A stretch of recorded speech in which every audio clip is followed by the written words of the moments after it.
الله الحمد لله وكفى وسلام على عباده الذين اصطفى أما بعد فأعوذ بالله من الشيطان الرجيم بسم الله الرحمن الرحيم لا تثريب عليكم اليوم يغفر الله لكم وهو أرحم الراحمين صدق الله العظيم সমবেত প্রাণপ্রিয় তৌহিদি জনতা, বিভিন্ন স্তরের ধর্মপ্রাণ মুসলমান ভাই ও বন্ধুগণ, ছাত্র বন্ধুগণ এবং প্রিয় এলাকাবাসী, আল্লাহ পাক রব্বুল আলামিনের শুকরিয়া আদায় করি। আল্লাহর দ্বীনের কথা বলার অপরাধে, আল্লাহর দ্বীনের বিজয়ের ঝান্ডা এবং কেতন উড্ডীন করার প্রত্যয় ব্যক্ত করার অপরাধে আল্লাহর জমিনে আল্লাহর দ্বীন প্রতিষ্ঠার আন্দোলনের অপরাধে আমরা অনেক ভাই কারারুদ্ধ হয়েছিলাম। পর্যায়ক্রমে সকলেই আলহামদুলিল্লাহ জিন্দানখানার লৌহ প্রাচীর ভেদ করে মুক্ত জীবনে ফিরে এসেছেন। সর্বশেষ আজ আমার মুক্তির মধ্য দিয়ে 2021 সালে হেফাজতে ইসলাম বাংলাদেশ এবং এদেশের আলেম সমাজের উপর ইতিহাসের অন্যতম এক গভীর ষড়যন্ত্র এবং চক্রান্ত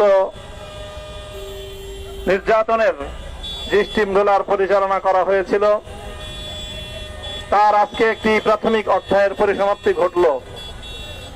আমরা স্পষ্ট ভাষায় বলতে চাই, আমাদের উপর জুলুম করা হয়েছে, আমরা নির্যাতিত, অন্যায়ভাবে আমাদেরকে কারারুদ্ধ করা হয়েছে, বুলেটের আঘাতে আমাদের ভাইদেরকে হত্যা করা হয়েছে। আমরা যখন আমাদের সন্তানদের লাশ এবং তাদের রক্তমাখা বুলেট বিদ্ধ সেই মরদেহকে সামনে রেখে আমরা যখন আমাদের ন্যূনতম প্রতিবাদটুকু উচ্চারণ করতে গিয়েছি, তখন আমাদেরকে কারারুদ্ধ করা হয়েছে, আমাদেরকে নানাভাবে নিষ্পেষণ করা হয়েছে, আমাদেরকে জনগণ থেকে বিচ্ছিন্ন করার সব ধরনের অপচেষ্টা চালানো হয়েছে।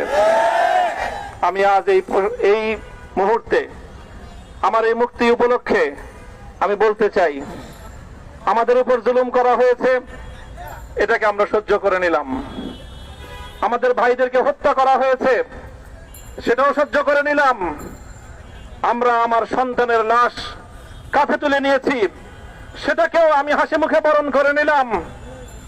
আমাদেরকে অপমান এবং লাঞ্ছনার সব ধরনের ষড়যন্ত্রের সম্মুখীন হতে হয়েছে, সেটাও আমরা হাসি মুখে বরণ করে নিয়েছি। কিন্তু আল্লাহর জমিনে আল্লাহ এবং তার রাসূলের কোন সম্মান এক মুহূর্তের জন্য আমরা বরদাস্ত করে নেব না। আমরা আমাদের সর্বোচ্চ ত্যাগ এবং কোরবানি স্বীকার করতে প্রস্তুত রয়েছি, জীবন দিতে প্রস্তুত রয়েছি। আল্লাহর জমিনে আল্লাহর দ্বীনের ঝান্ডা সমুন্নত করেই আমাদের যাত্রা থামবে ইনশাআল্লাহ। হয়তো শাহাদাত, নয়তো খেলাফত ইনশাআল্লাহ। আল্লাহর জমিনে খেলাফত প্রতিষ্ঠার যে আওয়াজ পৃথিবীর দিকে দিকে উচ্চারিত হচ্ছে, সে আওয়াজ বাংলার জমিনে খেলাফতের এই আন্দোলনকে চূড়ান্ত গন্তব্যে পৌঁছাবে ইনশাআল্লাহ। আমি বাংলাদেশের আলেম সমাজ, হেফাজতে ইসলাম বাংলাদেশ সহ বাংলাদেশ খেলাফত মজলিস সহ সকল ভ্রাতৃপ্রতিম সংগঠন, সকল ধর্মপ্রাণ ইসলামপন্থী বিভিন্ন ছোটখাটো মতবিরোধ, মত পার্থক্যের ঊর্ধ্বে উঠে যারা এলাহে কালিমাতুল্লাহর এই এক বাণীতে বিশ্বাসী, আল্লাহর জমিনে আল্লাহর দ্বীন কায়েম করতে চাই, আমাদের তাআলাউ ইলা কালিমাতিন সাওয়াইন বাইনানা ওয়া বাইনাকুম এই এক মন্ত্রে উজ্জীবিত হয়ে আল্লাহর দ্বীনের ঝান্ডা সমুন্নত করবার এই আন্দোলন এবং সংগ্রামে আমি নিজেকে উৎসর্গ করার ঘোষণা করছি।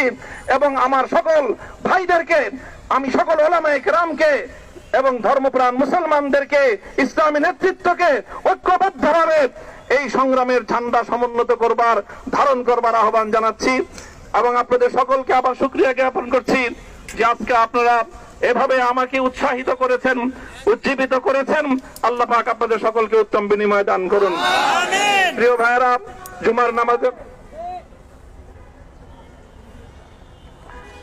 জুমার নামাজের একেবারে ঠিক আগ মুহূর্ত এখন সব মসজিদগুলোতে জুমার প্রস্তুতি চলছে। আমরা এখন এখানে খুব সংক্ষিপ্ত দোয়ার মাধ্যমে আমাদের আজকের এই প্রোগ্রামের সমাপ্তি ঘোষণা করব। এরপরে ইনশাআল্লাহ প্রত্যেকে সুশৃঙ্খল ভাবে যার যার জায়গা মতো বা আশেপাশের মসজিদগুলোতে গিয়ে আপনারা জুমার নামাজ আদায় করবেন। আমি আবারও বলছি, আমি আমার আলোচনার শুরুতে কোরআনে পাকের সেই আয়াতটুকু তেলাওয়াত করেছিলাম, হযরত ইউসুফ আলাইহিস সালাতু ওয়াস সালাম কারামুক্তি এবং প্রকৃত যারা অন্যায়কারী ছিল সেই অন্যায়কারীদের স্বরূপ ওনার সামনে উন্মোচিত হয়ে যাওয়ার পর, জাতির সামনে তাদের স্বরূপ উন্মোচিত হয়ে যাওয়ার পর তিনি যে কথা বলেছিলেন, আমিও নবী ইউসুফ আলাইহিস সালাতু ওয়াস সালামের অনুসারী হিসাবে তার সুরে সুর মিলিয়ে কণ্ঠে কণ্ঠ মিলিয়ে কথাই বলতে চাই, লা তাসরিবা আলাইকুমুল ইয়াউম, ব্যক্তিগত আক্রোশের প্রতিশোধ আমরা কারো কাছ থেকে গ্রহণ করব না। সকলকে আহ্বান জানাই, মাদ্রাসা, স্কুল, কলেজ, ভার্সিটি কোন শিক্ষা ব্যবস্থার ছাত্রদের মধ্যে বিভেদ করার নীতিতে মামুনুল হক বিশ্বাস করে না। আসো, স্কুলের ছাত্র আসো, আমার মাদ্রাসার ছাত্র পাশে দাঁড়াও, কলেজ থেকে আসো, ভার্সিটি থেকে আসো, তোমরা হাতে হাত মিলাও, ইনশাআল্লাহ দেশের স্বাধীনতা অক্ষুণ্ণ থাকবে। এদেশের ইসলাম এবং হাজার বছরের যে সাধনা সংগ্রাম, সেই সংগ্রাম বিজয়ী হবে ইনশাআল্লাহ। এই জনপদ ইসলাম এবং মুসলমানদের জন্য হাজার বছর ধরে এখানে কালেমার ঝান্ডা সমুন্নত করবার জন্য আমাদের পূর্বপুরুষরা যে সংগ্রাম করে গেছেন, সেই সংগ্রামকেই আমাদের কাঙ্ক্ষিত গন্তব্যে পৌঁছানোর জন্যই আমরণ এক সাধনায় আত্মনিয়োগ করতে হবে। সেই আহ্বান আমি সকলের প্রতি ব্যক্ত করছি। ওয়া আখিরু দাওয়ানা আলহামদুলিল্লাহি রাব্বিল আলামিন।